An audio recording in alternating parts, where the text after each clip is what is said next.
And action.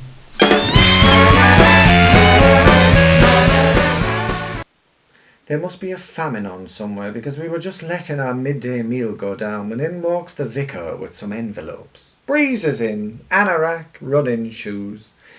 "I do love coming to this house, Mrs. Whittaker." Seems to think she's deaf, which she's not. It's the one thing she isn't. "Do you know why? It's because you two remind me of Jesus and his mother." Well, I've always thought Jesus was a bit offhand with his mother, but of course Madam is over the moon. In her book, if you can't get compared to the Queen Mother, the Virgin Mary is the next best thing. "Are you married?" she asks him. "No, Mrs. Whittaker, I am married to God."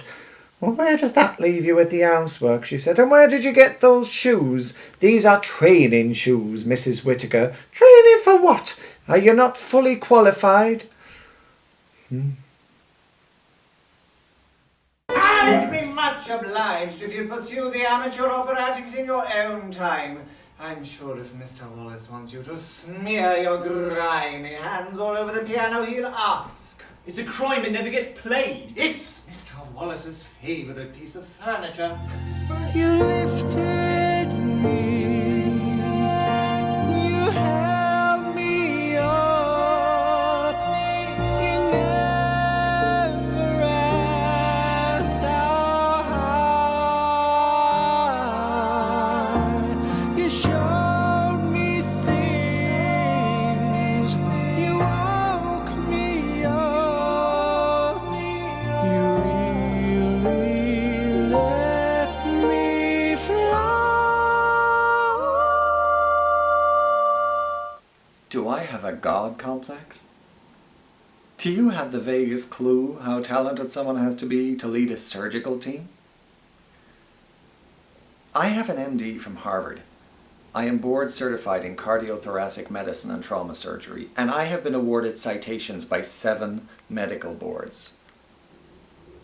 So I ask you, when someone goes into that chapel and falls on their knees and prays to God that their wife doesn't miscarry, or their daughter doesn't bleed to death, or their mother doesn't suffer an acute neural trauma from post-operative shock, who do you think they're praying to?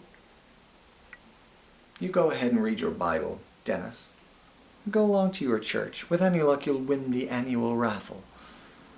But if you're looking for God, he was in operating room number 2 on November 17th. And he doesn't like to be second-guessed. So you ask me, do I have a God complex? Let me tell you something. I am God. It's that old devil called love again. Gets behind me and keeps giving me that shove again.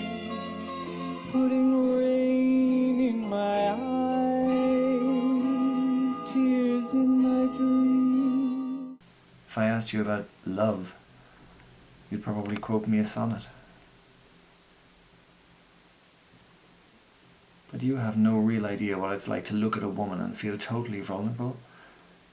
Like God put an angel on earth just for you, to help you through the depths of hell. And for you to be her angel, to help her through anything. Through the worst of things. Through cancer.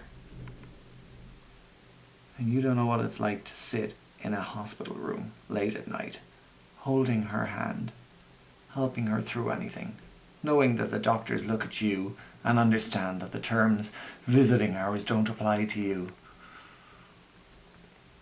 You have no idea what real love is, because you have to love somebody more than yourself to experience that.